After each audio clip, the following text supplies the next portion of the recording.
Así es, el doctor Marcelo de la Jara, director de Crecimiento Económico y Mercado Laboral del Centro de Estudios Espinosa Iglesias, colaborador de Rompeviento TV y ahora colaborador también aquí en este espacio noticioso de Momentum, que tenemos un gusto que regrese el doctor Marcelo de la Jara, ya celebrando a algunos compañeros y compañeras de la audiencia el regreso del doctor Marcelo. Marcelo, muy buenos días, bienvenido. Hola, buenos días Ernesto, buenos días Alberto y un saludo afectuoso a toda la audiencia. Qué gusto tenerlo de vuelta, doctor. Bienvenido. Muchas gracias. Pues un análisis me parece detallado que estás presentando, Marcelo de la Jara, y que me parece pertinente ahorita para estar arrancando este 2022. Un corte de caja, Marcelo, ya viendo en desarrollo algunos de los proyectos o los programas del presidente Andrés Manuel López Obrador. Un corte de caja año 19, 20 y 21 que ya permite, que ya te permite, que ya nos permite tener más elementos para ir analizando, pues qué rumbo está llevando el país. Como bien señalas, me parece además pertinente, unos los que defienden al presidente López Obrador de que van en el rumbo correcto, otros que todo lo que hace el presidente está mal y que pues a través de tus cápsulas, de tu conocimiento, pues la gente pueda tener herramientas, Marcelo, para formar su propio juicio, su propio criterio sobre el rumbo que está llevando el país. Este tema, Marcelo, de los programas sociales, ¿qué tanto se está reflejando en la economía del país? Es decir, pareciera que con los programas sociales se resolvía un problema y pareciera, pero también parece que se está acrecentando otro. En fin, hay algunas dudas ahí al respecto. Yo me quiero detener, Marcelo, en este dato, ¿no?, que presentabas entre el 2018 y 2020, el porcentaje de la población mexicana en pobreza pasó del 41.9 al 43.9%, un aumento de 3.8 millones de personas mexicanas que en pobreza, y que no es un asunto menor. En el caso de pobreza extrema, el porcentaje pasó de 7 a 8.5%, un incremento de 2 millones de personas. Las cifras son tremendas. Marcelo, ¿cuál es tu balance que estás presentando? ¿Cuál es tu valoración aquí, Marcelo? Y claro, con mucho gusto Ernesto y Alberto. Sí, tenemos un problema, es decir, ya ha pasado 3 años de la primera etapa del gobierno del presidente López Obrador. Lo que estamos viendo, como digo, es que tenemos a nivel agregado una serie de fenómenos que se están reflejando precisamente en problemas para cierta parte de la población, ¿verdad? Eh, eh, Siempre en México ha sido así y en todos lados del mundo. Cuando el crecimiento de la economía se desacelera y el crecimiento de los precios se acelera, que es lo que hemos tenido, ¿verdad? Hemos tenido una combinación de una baja tasa de crecimiento o negativa en promedio debido a la pandemia y un incremento fuerte en los precios, en parte heredado de las circunstancias internacionales. Eso ha producido, y el corte era a 2020, fue la última medición de la pobreza. Si continuáramos a 2021, probablemente seguiríamos con la misma situación. Es decir, bajo crecimiento y alta inflación son, digamos, el contexto en el cual la pobreza suele aumentar, ¿verdad? ¿Por qué? Porque el crecimiento, un bajo crecimiento quiere decir que los ingresos de la población están creciendo lentamente, los precios están creciendo muy rápidamente, entonces el ingreso real de las personas, es decir, su poder de compra, está cayendo. Además, fíjate que tenemos tenemos un problema de ocupación. Tenemos mucha menos ocupación que las que hubiéramos tenido de no haberse presentado la pandemia y de haberse mantenido el ritmo de crecimiento económico previo, ¿no? Entonces sí tenemos cuestiones que mirar y que corregir por ese lado. Tú preguntabas acerca de los programas sociales. Hay mucho que decir de los programas sociales, pero básicamente los programas sociales, muchos de ellos son transferencias monetarias que, si bien está recibiendo una parte de la población, también el mismo análisis de Coneval, donde se revelaron los datos de pobreza, demuestran que digamos, esa focalización de las transferencias no necesariamente está yendo hacia quienes deberían recibirlas, ¿verdad? Entonces sí hay cuestiones que corregir en términos de política monetaria. Hay que ver cuáles son esas correcciones. No estoy diciendo cuáles son, estoy diciendo, para empezar, estoy diciendo que tenemos un problema, que tenemos que aceptar que lo tenemos a nivel económico y que tenemos que empezar a indagar cuáles serían, digamos, las medidas que se podrían tomar para corregirlo. Perdón, Marcelo, siempre tengo el micrófono apagado. Me llama la atención estos datos que recuerdas en el análisis que corresponden a la información que dio a conocer Coneval el año pasado y que habla efectivamente de un incremento en los índices de pobreza en México. El presidente López Obrador dice que tiene otros datos, evidentemente, y que los programas sociales han aligerado la situación de millones de personas. Él se refiere a que tienen acceso a tener alimentos, a comprar. Yo me pregunto, y es lo que quería pedir tu opinión, Marcelo, ¿hasta dónde este incremento en la línea de pobreza que detecta Coneval de 2018 a 2021 forma parte de una tendencia que ya venía y que el primer año efectivo de gobierno del presidente López Obrador, que fue 2019, no logró mitigar y que se profundizaría esta tendencia con lo que ocurrió en la pandemia, en el inicio de la pandemia en 2020? ¿Se puede también pensar que esa es una razón por la cual se incrementó el número de pobres en México? Mira, la pobreza, los ritmos de pobreza, el índice de pobreza en México ha sido muy estable a lo largo del tiempo. Es decir, era de hecho, uno de los problemas que creo yo llevaron a la población a cambiar de régimen político, ¿verdad? Veníamos con una situación de cierto crecimiento en la economía, que no era alto, pero crecía, como se ve en la gráfica que mostré al principio.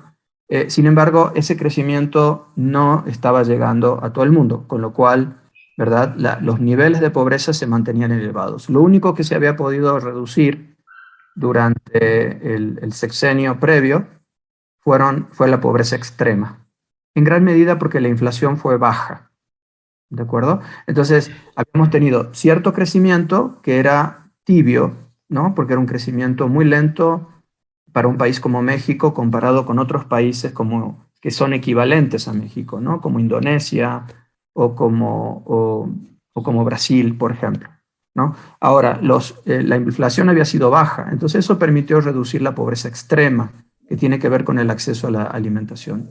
Había sido tibia la reducción, pero había una reducción, ¿no? Entonces ahora entramos en otra etapa donde ese crecimiento lento se transforma en un estancamiento o incluso en una reducción. El neto es una reducción del producto nacional y un incremento fuerte en los precios, ¿no? Entonces, esa ecuación que estaba débil, ¿no? Que no permitía que se redujera la pobreza, lo que hemos tenido ahora es, digamos, un empeoramiento de esas condiciones. Los datos de Coneval pues, son los datos oficiales de pobreza que tiene el Estado mexicano. Entonces, es una medida que es bastante, me gustaría comentarla, es bastante amplia, es decir, no solo miramos los ingresos de las familias, sino también se miran las carencias que tienen las familias, ¿no? Entonces, por ejemplo, califica como una persona o familia en condición de pobreza quienes no tienen cierto ingreso y quienes tienen más de 3 carencias sociales, ¿no? Que tienen que ver con acceso a la educación, a la salud, inseguridad alimentaria, cuestiones de vivienda y de seguridad social, ¿no? Entonces, sí es un indicador que es sensible a los cambios en las condiciones de vida de la población y que creo que hay que prestarle atención, sin duda, ¿eh? Perdón, si me permites, Ernesto, nada más una pregunta. Sí. ¿La inflación es un elemento que afecta sobre todo para las personas sin riesgo de convertirse o de caer en pobreza extrema? Pero los datos de Coneval llegan hasta 2020. La inflación no estaba a los niveles que ahora tenemos. Entonces, ¿la inflación también pesó en ese momento? ¿También influyó? ¿Cómo es la ecuación ahí? digamos, hay dos periodos, ¿verdad? O sea, la lectura que hace Coneval es en agosto de 2021 con datos que se levantaron en el último trimestre de 2020, cuando estábamos saliendo de la pandemia. Entonces, el factor que más influyó allí fue la reducción del ingreso de la población debido a la pérdida de empleo, debido a la pérdida de ingreso, ¿no? Por la pandemia. Es decir, sin duda eso fue el elemento más importante. Es verdad, en la segunda etapa, digamos, en el segundo año, 2021, que no tenemos todavía datos de pobreza, sí hubo una recuperación. Hay un indicador más oportuno que usa Coneval, que es un índice de la tendencia laboral de la pobreza, que mira ingresos laborales versus precios, ¿verdad? Y eso mejoró algo en la primera parte del año, porque la economía se estaba recuperando rápido al inicio de 2021, pero en la segunda parte de 2021 ya empezamos a tener otra vez indicios de que las cosas no van muy bien y tiene que ver con la inflación, ¿verdad? Entonces sí, en el año 2020 lo que golpeó fuerte fue la crisis por la pandemia, en el 2021 es la inflación.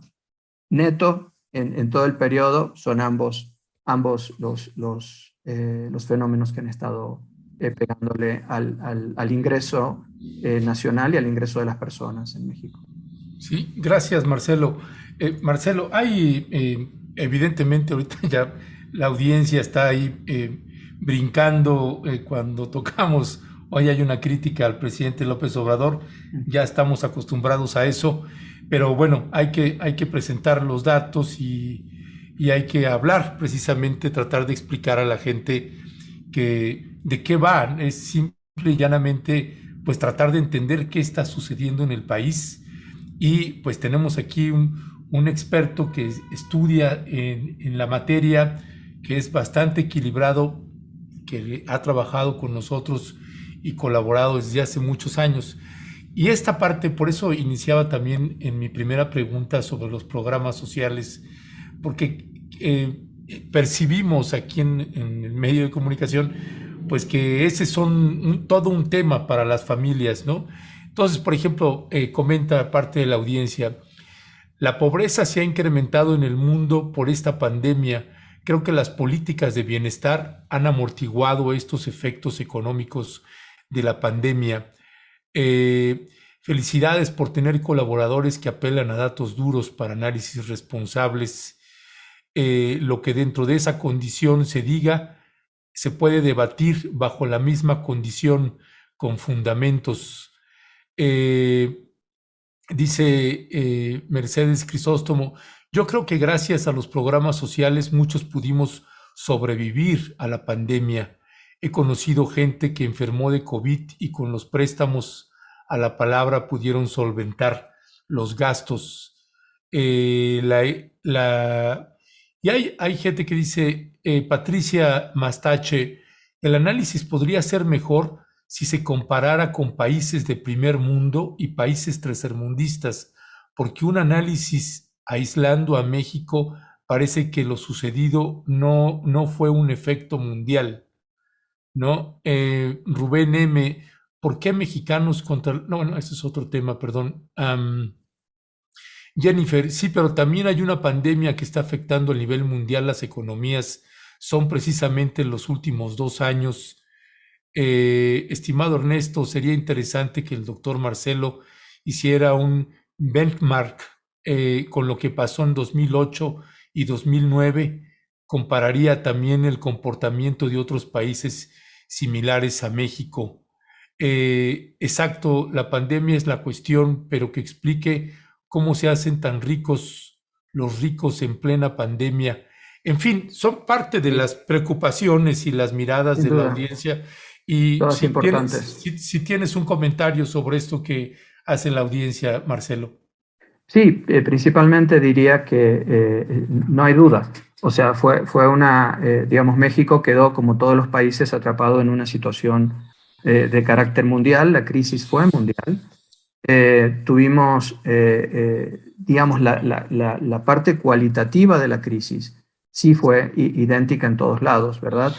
Nuestro PIB está muy atado, en nuestro Producto y nuestra actividad económica está muy atada a la de Estados Unidos y suele reaccionar mucho más fuerte que la de otros países latinoamericanos, por ejemplo, ¿no? Y la economía de Estados Unidos se vio muy afectada y nosotros tuvimos una caída mucho más fuerte del PIB que otros países latinoamericanos. Tuvimos, sin embargo, otros fenómenos como, por ejemplo, el aumento en las tasas de desocupación, la mayor incidencia sobre el empleo femenino que sobre el masculino. Es decir, todas las derivaciones de la pandemia fueron cualitativamente las mismas. En términos de, sí podemos comparar, por ejemplo, lo que pasó en términos de ayudas. En términos de ayudas, el gobierno del presidente López Obrador decidió mantener la misma línea de ayudas que venía teniendo, o los mismos programas sociales que venía teniendo desde el año 2019 durante la crisis. En otros países como Chile o Perú o Brasil hubo ayudas adicionales a la población, ¿no? Entonces, digo, eso no lo tuvimos aquí por la política de austeridad del gobierno de Andrés López Obrador. Entonces, digamos, hay efectos, hay cosas que se hicieron. Uno puede decir, qué bueno que los programas no se tocaron. Eso sí es una buena noticia, que a pesar de la enorme crisis, se hayan mantenido los programas sociales. Eso sin duda es un logro. ¿Fueron suficientes? Probablemente no, porque, digo, en otros países que tienen sistemas de seguridad social y de protección social mucho más amplios que México, aún en esos países sí se implementaron ayudas adicionales, ¿verdad? Entonces, digo, la crisis estamos afortunadamente pasando esa crisis. Tenemos que ver qué cosas se hicieron y no se hicieron, sin duda. Hay un efecto internacional importante, ¿no? Ahora, en términos de los programas sociales, hay mucho más que decir y creo que ameritaría otra reunión más adelante. Uno de los temas que más se criticó en su momento durante el inicio de la pandemia fue la decisión del presidente López Obrador de no ayudar, no entregar subsidios, apoyos a empresas, como había ocurrido en la anterior pandemia, que no fue tan complicada como esta misma en 2009, la de la H1N1. Y se mencionaba mucho y que era un error del presidente no apoyar a las empresas para que mantuvieran la planta laboral.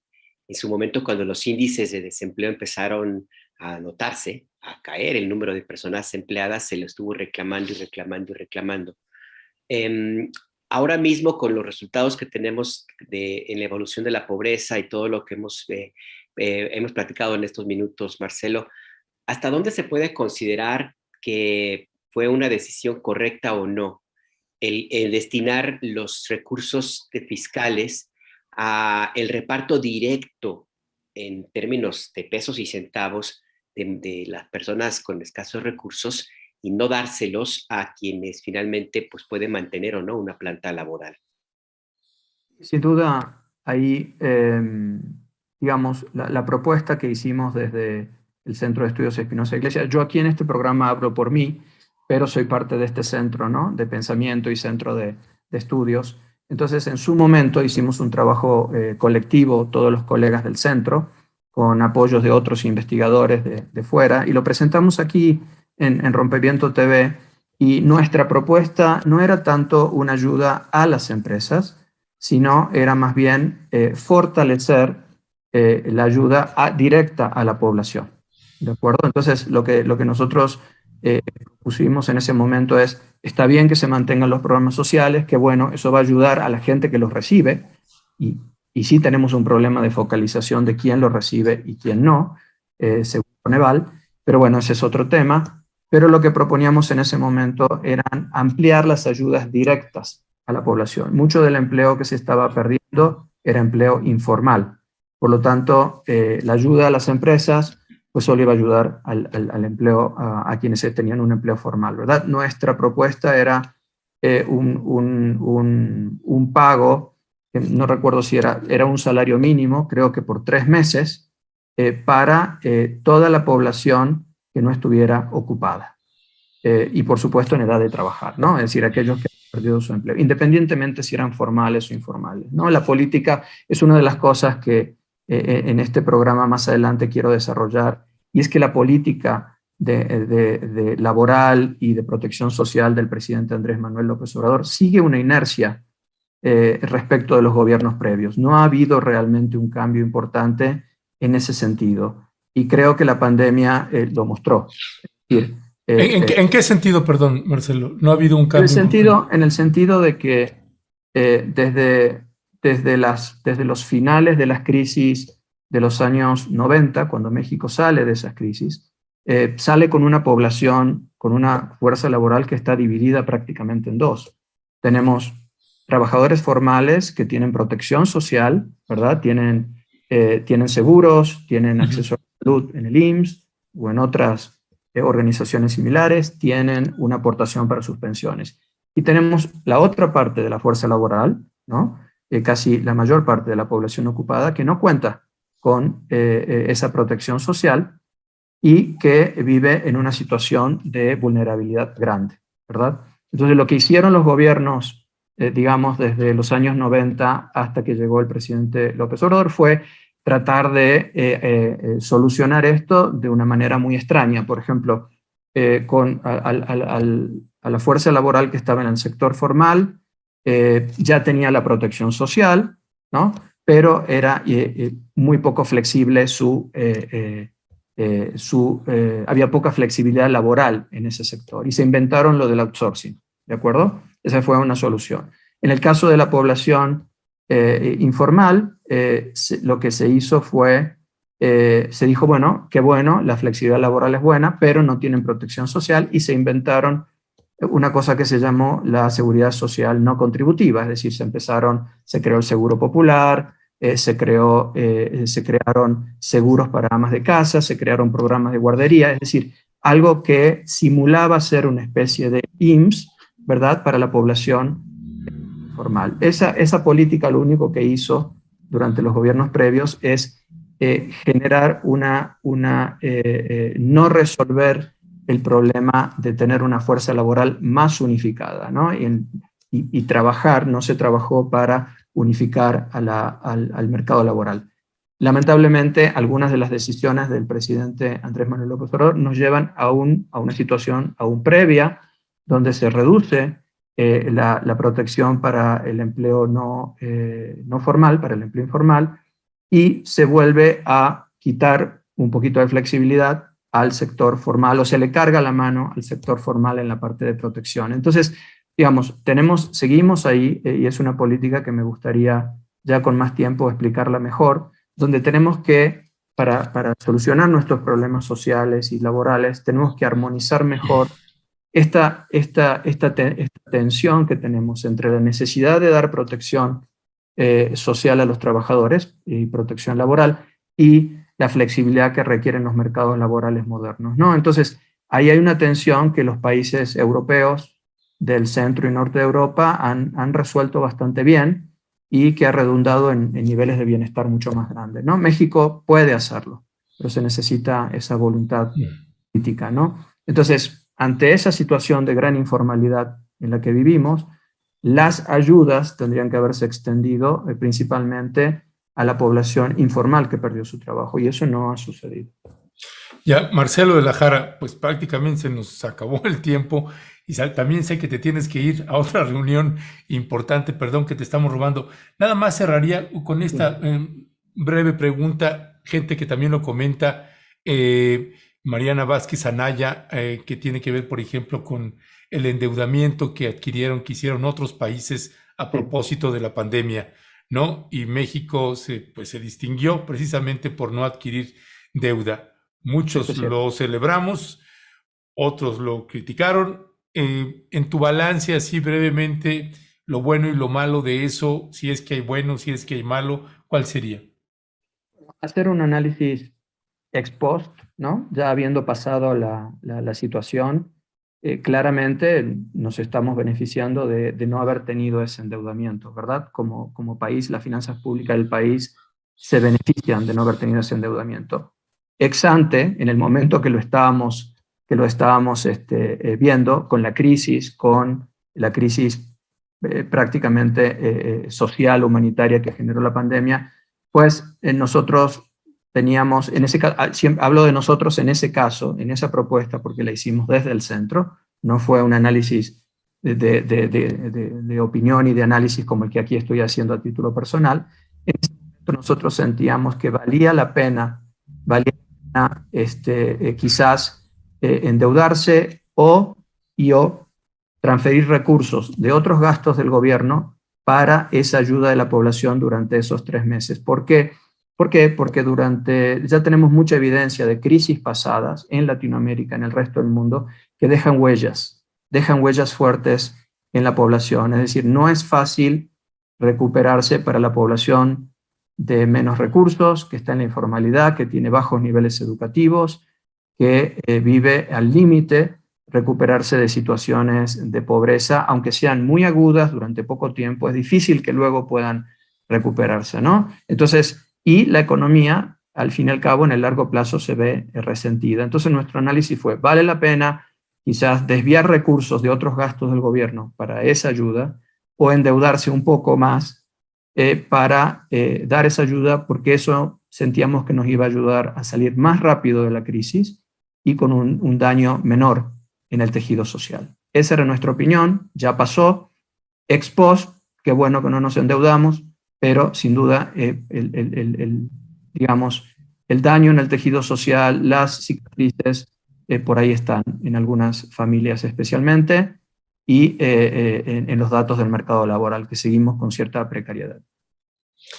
Pues, doctor Marcelo de la Jara, del Centro de Estudios Espinosa Iglesias, pues siempre un placer, Marcelo, tenerte acá, escuchar tu análisis, tu mirada y los datos duros a través de las investigaciones que por décadas sigues haciendo. Pues te mandamos un fuerte y fraterno abrazo, Marcelo de la Jara.